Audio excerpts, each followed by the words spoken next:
de santé de ton âme. La Bible dit en 3 Jean chapitre 1 verset 2, il dit, bien-aimé, je souhaite que tu prospères à tous égards et que tu sois en bonne santé, comme prospère l'état de ton âme. Ce passage-là nous dit que l'état de prospérité, l'état de bien-être d'une personne est lié à l'état de son âme. C'est pourquoi il faut s'assurer à tout moment que votre âme est en bonne santé si nous voulons véritablement manifester ou refléter, n'est-ce pas, la gloire de Dieu telle qu'elle est mentionnée dans la parole.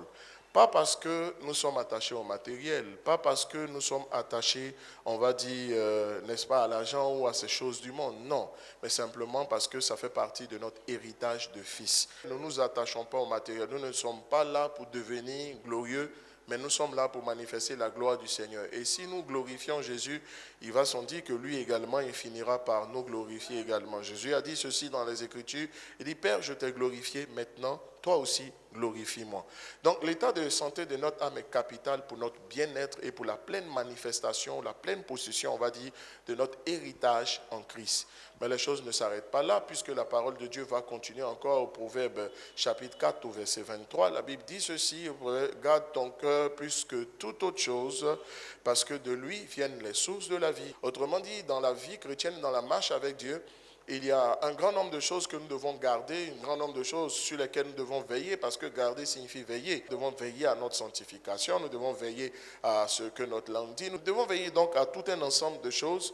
Mais la Bible dit au-dessus de tout ce dont nous devons veiller, ce à quoi nous devons veiller, la chose la plus importante, c'est l'état de notre cœur. Et je vous ai expliqué que le mot cœur traduit aussi l'hébreu leb. Et leb signifie la partie du milieu. Et la partie médiane, cette partie médiane, c'est l'âme, si l'on considère le corps et l'esprit. Donc l'état de ton âme est capital dans la réalisation de ta destinée. L'état de ton âme est capital dans ta prospérité. L'état de ton âme est l'élément le plus important qui définit ce que tu es ou ce que tu n'es pas, ce que tu as ou ce que tu n'as pas. Donc voici donc un élément que nous ne devons pas du tout négliger, mais en aucune façon si nous voulons rentrer dans la plénitude de Dieu pour nous. L'âme est le siège de nos émotions, nos sentiments et de nos pensées. C'est aussi le siège de notre volonté. La volonté ne se trouve pas dans l'esprit, la volonté se trouve dans l'âme.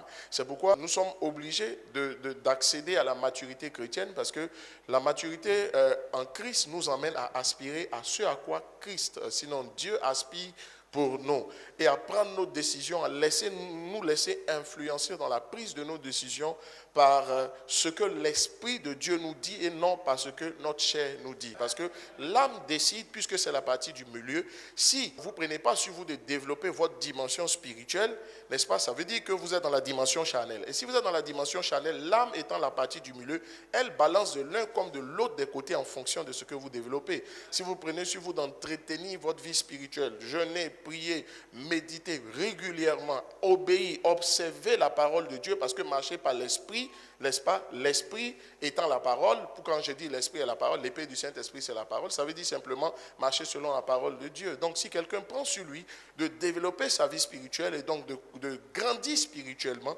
quand il sera en train de décider, la chair ne va pas l'influencer dans ses décisions. Il ne prendra pas des décisions basées sur la chair. La chair aime se satisfaire. La chair aime ce qu'on préfère. Belle voiture, belle maison, belle femme. Lorsque la chair a envie de faire un choix de conjoint, la chair va regarder d'abord quels sont mes critères physiques. D'abord, est-ce que la personne est enrobée ou bien est-ce que la personne ne l'est pas? Est-ce qu'elle est ceci ou est-ce qu'elle ne l'est pas? N'est-ce pas? Mais l'esprit, lui, ne sait pas ce que ça signifie enrobé. L'esprit ne sait pas ce que ça signifie tu es joli ou bien tu n'es pas joli. D'ailleurs, tout le monde est joli. Quelqu'un dit Amen. Et la beauté se trouve dans les yeux de celui qui aime. Donc, l'esprit, par contre, lui, il ne va pas chercher ces choses. Quelle est ta taille, quel est ton teint, quelle est ta forme, quelle est ta situation sociale, matérielle ou financière. L'esprit va chercher, est-ce que le Saint-Esprit témoigne à ton esprit qu'avec cette personne, vous rentrerez dans votre destinée? Est-ce qu'ensemble, vous allez servir le Seigneur? Est-ce qu'ensemble, vous allez favoriser les choses de Dieu? Voici ce que l'esprit cherche. Donc, l'âme aussi est le siège de notre volonté, n'est-ce pas? La décision, c'est dans l'âme qu'on décide, mais dépendamment de ce que nous prenons le soin de développer, que ce soit l'esprit ou la chair. Donc, lorsqu'on parle des maladies de l'âme, nous parlons des mauvaises pensées, des mauvais sentiments et des mauvaises émotions que nous développons à l'intérieur de nous. Quelles sont les conséquences d'une âme malade? Mais simplement, dans les conséquences d'une âme malade, la première conséquence, nous avons dit, c'est une vie spirituelle déséquilibré ou perturbé. Quand votre âme est malade, et pas de toutes les maladies, parce qu'il y a plusieurs sortes de maladies de l'âme. Laissez-moi vous dire qu'en réalité, tous les péchés de l'âme ou toutes les maladies de l'âme n'ont pas la même incidence ou les mêmes conséquences dans votre vie. De manière générale, tous les péchés ont une conséquence sur votre vie. Ça, il faut le savoir. Maintenant, en fonction de la nature du péché, les conséquences ne sont pas les mêmes. Il en est de même pour l'âme. Tous les péchés de l'âme n'ont pas les mêmes conséquences. À chaque péché de l'âme, ses conséquences. À chaque famille de péchés de l'âme, sinon de maladies de l'âme aussi, c'est la même chose, ses conséquences. Et en réalité, ce n'est pas tous les péchés de l'âme qui perturbent votre relation avec Dieu. Non. Bon, de toute façon, quelque part, ça perturbe. Mais je veux dire qu'il y a des péchés de l'âme spécifiques qui perturbent votre vie spirituelle. Et au nombre de ces péchés de l'âme qui perturbent votre vie spirituelle, nous avons cité l'abattement, l'anxiété, la tristesse, l'angoisse. Et le problème, c'est qu'il n'y a jamais d'anxiété prolongée sans dépression. Il n'y a jamais d'angoisse prolongée sans dépression. Ça voudrait dire que lorsque quelqu'un développe la tristesse, il développe et il entretient la tristesse, l'abattement, l'angoisse ou l'anxiété, il va finir par connaître la dépression. Il n'y a jamais de dépression sans anxiété. C'est quoi l'anxiété? C'est cette situation, cet état intérieur mental dans lequel on se sent en insécurité parce qu'on a l'impression qu'un malheur ou un danger nous guette. C'est-à-dire on vit dans une forme de psychose ou de peur, en prévision, n'est-ce pas, d'un danger imminent. C'est ça l'anxiété. Il y a l'angoisse aussi, l'abattement. Chers amis, il faut réaliser que si ces choses-là sont entretenues, le risque final, c'est la dépression. Comprenez que la dépression n'est pas à prendre à la légère. Tout le monde, et nous l'avons vu, tout le monde peut passer par la dépression s'il n'est pas vigilant. En fait, toutes les dépressions aussi n'ont pas les mêmes causes. C'est pourquoi toutes les dépressions ne se soignent pas ou ne se règlent pas, ne se traitent pas de la même façon. La cause de la dépression de David n'était pas la même que celle de Jérémie. Jérémie était un grand prophète. Dieu a prophétisé par lui des choses tellement extraordinaires. Moi, je ne crois pas modestement que je sois plus grand que Jérémie, et toi aussi. Je ne crois pas que tu sois plus grand que Jonas. Un homme que Dieu a utilisé, quand Jonas est revenu à lui, en une seule prédication, 120 000 personnes se sont converties en une fois. Oh my goodness. Quel prédicateur. 120 000 personnes qui donnent leur vie à Jésus, toute une ville. Et il finit d'être utilisé aussi puissamment par Dieu. Il dit au Seigneur, prends ma vie. What does it mean? Vous demandez, mais quelqu'un qui connaît Dieu à un tel niveau, comment il peut descendre aussi bas? La dépression guette tout le monde si nous ne prenons garde. Regardez un homme comme Élie. Un homme oué par Dieu, extraordinaire. Il a connu la dépression. Mais vous remarquerez que la cause de la dépression d'Élie est différente de la cause de la dépression de Jonas. Le grand prophète Michée, le prophète qui était tellement attaché à son indépendance, qui peut regarder un roi dominant tel que Akab, appuyé de main de maîtresse par Jézabel, l'intransigeante de Jézabel. Il avait en Jézabel un soutien sûr. Et vous saviez que Jézabel était le genre de femme qui ne lésinait pas sur les moyens pour parvenir à ses objectifs. Akab parle de Michée comme du prophète qui ne dit jamais de bonnes choses sur lui. Ça veut dire que Michée n'avait pas peur d'Akab, quelle que soit sa toute puissance. Élie a fui devant Jézabel et Akab, mais pas Michée. Michée ne lui fuit pas. Il te regarde droit dans les yeux, il lui parlait, il dit, ce prophète-là, il ne dit jamais de bonnes choses sur moi. Ça veut dire que c'était devenu une habitude. Donc, il ne craignait pas. Mais un homme comme Michée aussi a connu la dépression. Vous vous demandez, mais de quoi il s'agit? Je ne crois pas que nous soyons plus grands que tout cela. Ça voudrait dire quoi? Ça voudrait dire que toi et moi, ça peut nous arriver. La colère est un péché de l'âme. Mais vous remarquerez que la colère ne peut pas perturber la vie de prière de quelqu'un.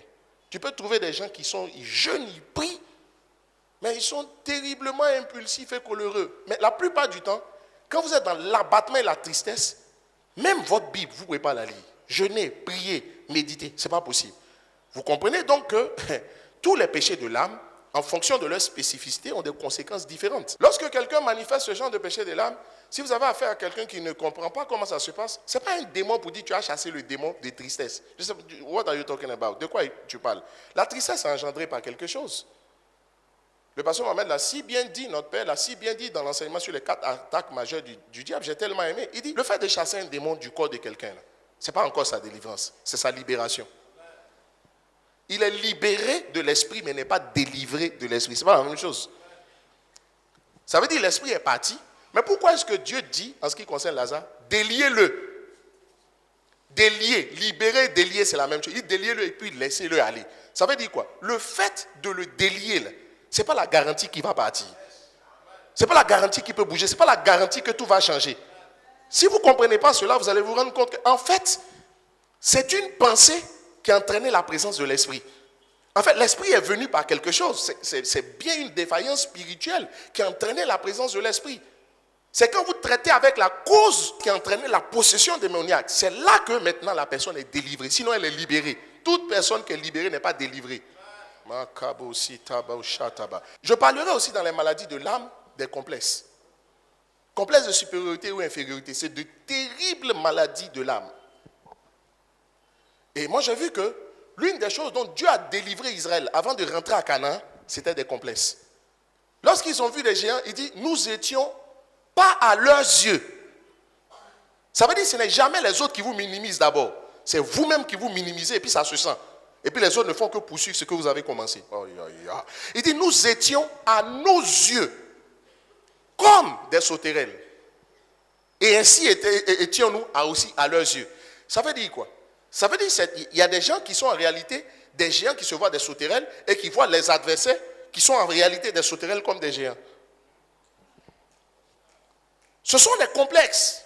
Mon gars, tu as beau jeûner, prier. Si tu es complexé, tu ne vas pas réussir. Pourquoi Dieu dit au-dessus de tous ces lames-là qu'il faut surveiller? Parce que c'est là-bas la clé. Il dit, même si tu es un surveillant, il faut surveiller. Mais l'âme, ne joue pas avec ça. C'est quoi la dépression? La dépression, c'est un trouble mental courant caractérisé par la tristesse, la perte d'intérêt ou de plaisir, des sentiments de culpabilité ou une faible estime de soi, des troubles du sommeil et de l'appétit, une sensation de fatigue et des manques de concentration. Lorsque quelqu'un passe par la dépression, la motivation de la personne disparaît. Elle se retrouve sans motivation, elle n'est plus motivée par quoi que ce soit, même des choses qui la motivaient. Il y a un désir de chercher Dieu aussi qui disparaît. La personne est aveuglée au point de ne plus voir les grâces ou les bénédictions que Dieu continue de lui accorder. Nous l'avons étudié éloquemment dans le cas de Élie. Il dit, je suis resté seul. Ce n'était pas vrai, il n'était pas seul. Il y avait 100 autres prophètes que le même Élie avait pris le soin de cacher 50 par 50 dans des cavernes lorsque Jézabel s'est levée contre tous ceux qui confessaient le nom de Jésus. Même sourire est difficile lorsque quelqu'un passe par la dépression. La personne perd son enthousiasme et plus rien n'est naturel chez une personne qui passe par la dépression. Rire n'est plus naturel. Se lever n'est plus aussi naturel. Comme se lever de son lit, c'est la chose la plus simple qu'on puisse faire si vous êtes bien portant. Même se lever de son lit, quelqu'un qui passe par la dépression a envie de rester couché toute la journée à ne pas savoir quoi faire. Dans le fond, elle n'a pas d'agenda. Généralement, une personne qui passe par la dépression est désespérée au sujet de son futur. Remarquez que la plupart du temps, dans la Bible, toutes les histoires qui commencent tragiquement finissent victorieusement. Vous allez remarquer qu'une personne qui passe par la dépression a tendance à s'isoler. Elle se désocialise parce que la dépression a tendance à vous emmener à vouloir vous replier sur vous-même. Généralement, quand quelqu'un est dans un groupe et puis c'est quelqu'un d'enthousiasme, de vivant, à un moment donné, vous voyez la personne, elle se retire, elle se met elle est en rupture de banc avec le groupe. Généralement, vous allez bien fouiller. Ce n'est pas toujours le cas, mais la personne peut être en train de passer par la dépression. Elle peut être dans un état dépressif. Et en un moment aussi, vous remarquerez que la personne qui passe par la dépression, elle n'a plus envie de quelque chose. Vous n'avez plus envie de quelque chose. Ça dit, elle n'a envie de rien. Akab a connu une dépression. Quand Akab a entrepris dans son cœur d'avoir la vigne de Naboth, quand vous lisez bien, ce qu'il a développé, c'était de la dépression. La Bible dit que Akab ne voulait pas manger. On lui sert à manger, il ne veut pas manger. On dit qu'il était triste, il était là. Jusqu'à Tata Jézabel est venue et elle dit, mais Marie, cher époux, il y a quoi? Il dit non, tout va bien. Elle a insisté. Il dit non, que c'est la vigne de Naboth. C'est ça la cause de sa dépression. Il y a une puissante cause de la dépression qui est mentionnée dans ce passage. Chers amis, la convoitise, c'est le fait de penser que tu mérites d'avoir ce que l'autre a.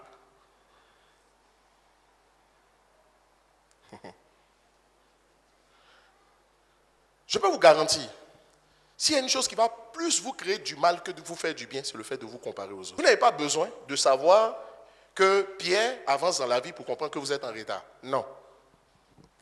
Sachez quelle est la destinée que Dieu a prévue pour vous. Parce que tu sais quoi? Sinon, en se comparant aux autres, tu te retrouves en train de suivre l'agenda. En fait, tu te retrouves dans une destinée qui n'a rien à voir avec la tienne. C'est une maladie. En fait, ça débouche sur la convoitise. Et la convoitise est une maladie terrible de l'âme. Convoitise, envie, tout ça, ça va ensemble. Caïn n'aurait jamais tué Abel si ce n'était pas comparé à Abel. Vous dites pourquoi Dieu même a accepté son offrande et puis pour moi il a refusé. Ça voudrait dire que si Caïn venait seul, il n'était pas venu à Abel, il était venu seul qui faisait son offrande que Dieu n'avait pas accepté. Je suis convaincu que ça ne lui aurait pas fait mal. Ça veut dire dans le fond sa réaction, là, elle ne vient pas de Dieu. Il n'aurait pas eu de problème. Si Dieu, il vient et dit, je suis venu faire offrande. Dieu dit non, il ne prend pas. Il dit, mais Dieu, toi aussi, il faut prendre. Et puis Dieu dit, il ne prend pas. Il dit, bon, ça ne fait rien. Mais pourquoi Dieu a accepté pour Abel et puis il n'a pas accepté pour moi? Ah, malade, problème commencé. La dépression vous pousse à exagérer les côtés négatifs de ce que vous vivez.